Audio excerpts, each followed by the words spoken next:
In the book of Revelation chapter 1 verse number 3. Revelation chapter 1 verse number 3. Revelation chapter 1 verse number 3.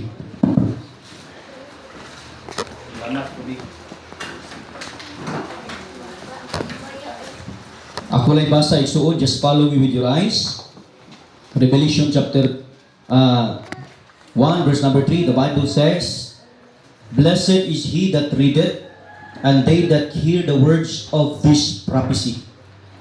Bulahan siya nga nagabasa, o siya nga nagapaminaw sa mga pulong niini nga propesiya, o nagatipig, keep those things which are written therein. Note the word, for the time is at hand.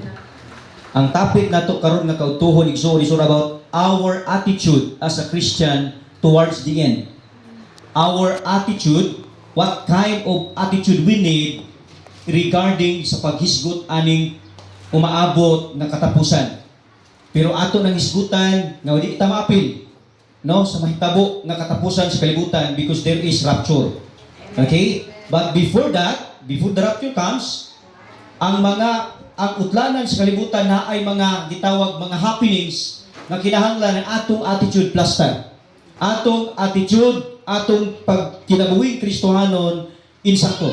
Our attitude towards the end. Mag-pray ka, Lord, salamat Ginoo. Ikaw magapanalangin, Amahan, karon nga adto wa ko'y mahimo kung wala ka. Lord, I am nothing without you. Lord, empower me and give us understanding sa pagpaminaw o sa pagsabot namo sa imong pulong karon. Lord, may this message remind us, revive us, o mag-refresh atong among una Ginoo basig ang among mga panghuna karon Ginoo kalibutan. Lord, please remind us today, revive us with you today with your pure words. And all these things, Lord, I ask in Jesus' name I pray. Amen. Palihog sa paglingkod makigsunan our attitude towards the end. Nganong attitude man tungod kay ang chapter 1 pagsunod ani chapter 2, alang chapter 3. Sa chapter 2 gisgutan na din ang mga churches nga pila 7 churches. O ang 7 churches nag-symbolize sa klaseng attitude sa matag simbahan. And I hope and I pray nga ang atong attitude karon diri sa Greenfields mo in line sa gusto nga attitude sa Ginoo nga naa diri sa iyang pulong. Amen. Please, labi na gyud ang kining gitawag pagtuo nimo karon nakita utang tanan diri nakadangat na gyud diha kang Kristo. Ang pagsimba di gyud na kaluwas nimo. Pero ang pagsimba buluhaton sa mga taong giluwas sa Dios. No? Our attitude towards the end. Now we are in the book of Revelation. By the way, kung ang book sa Genesis is the book of the beginning, the book of Revelation is the book of ending. Okay?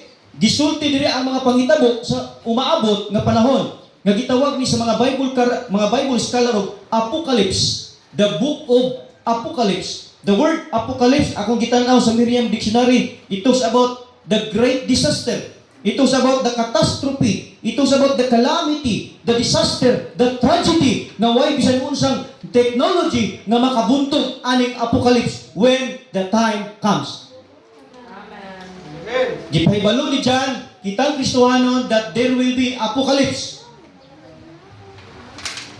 That there will be what? Apocalypse. From the word apocalypse in the New Testament, from the borrowed word Anglo-French, borrowed from the Latin, apocalypsis, meaning revelation.